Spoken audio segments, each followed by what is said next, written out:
Hi, everybody. Andrea Carvin here, Inner Sparks Rehab Gym and Spa. I help high achievers.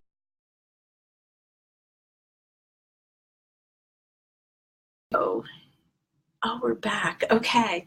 So, hi, everybody. Let's start that one again. My name is Andrea Carvin from Inner Sparks Rehab Gym and Spa. I help high performing, high achieving professionals to heal their bodies and create a lot of success in their lives, both work and home, and be healthy while they're doing it.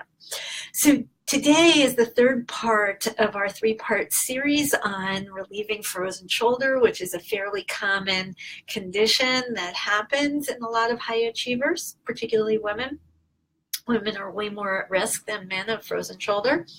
In our first session, we talked about boosting your immune system. In the second session, we talked about soothing your poor shoulder. And today we're going to talk about exercise and how to think about and approach exercise in terms of getting the most benefit for your particular body's needs. So when it comes to exercise, I've been looking around. I know what I would do if you come in the clinic, but what's available for those of you who might be out there and wanting to know some exercises before you choose to come in and get some help.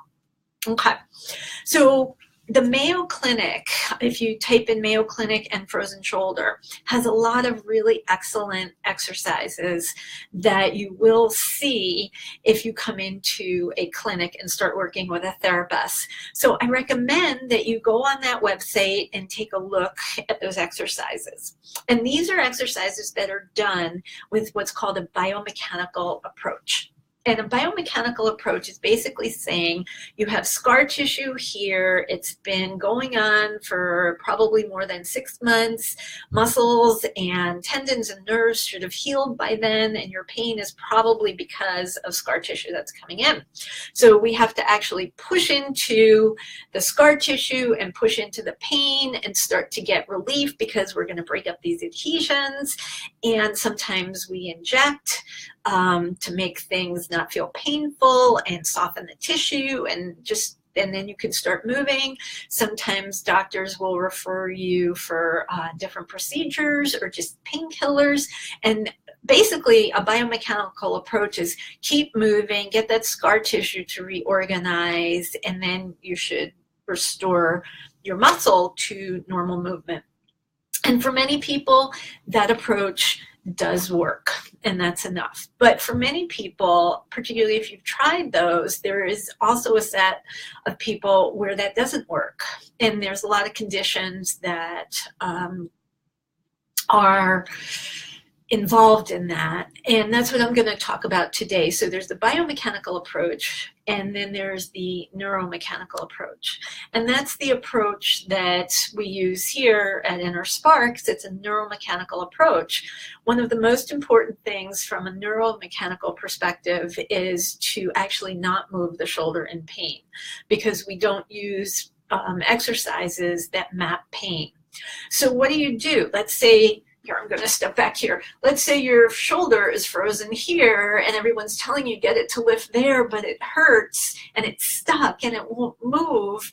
And you've had therapy that's cranking on it, and the cranking works for a little while, but then it still goes back to being stuck, and it's really hard with that level of pain to move. What do? And that's what we address in neuromechanics.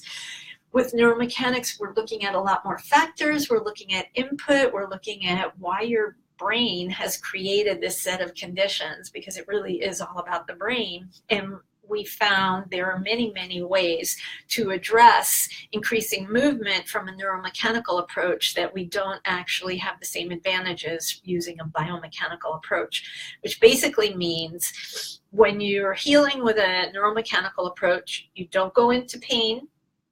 You start to unwind the movements. Scar tissue starts to reorganize, and as that happens through the drills and the exercises that your body needs, as we're not moving into pain and we're talking to the body in different ways and we're giving it different input, we unwind the frozen shoulder. the benefits that I've seen long term, which is why I've moved into this more, is that we can often have functional results where somebody can raise their arm here with a biomechanical approach. You can get your jacket on again. You may not be able to get your bra on the same way if you're a woman, or you may not be able to scratch your back quite the same, but you start to compensate for it. So this is considered functional in many movements for doing activities of daily living. I don't consider this functional because I want to do this and I want to wash my hair and I want to do all of these other things and lift my grandchildren up over my head.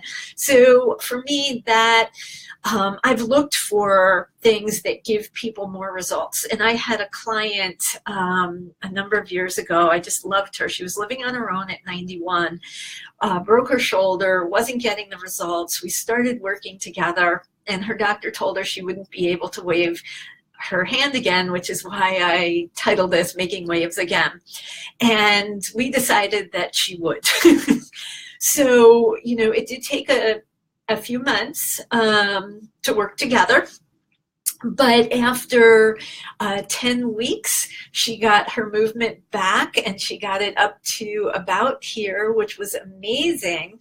And the next time, one of my favorite stories for her was how she told me about how happy she was when she went back into the doctor. She saw the physician's assistant and she lifted her arm up and waved at him to show him that she'd be able to move her arm again at 91. And she was determined she was not going to move out of her home, and she was not going to be deterred from doing groceries because she had tripped over her grocery bags, and that's what caused her shoulder to break. And then she wasn't responding well to some of the more traditional therapies because of the pain, and it became a thing, and we unwound the thing.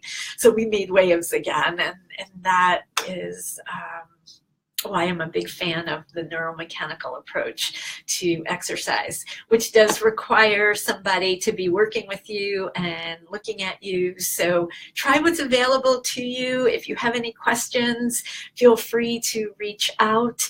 And I hope you can join me next week when I'm going to be going through how to create habits that stick.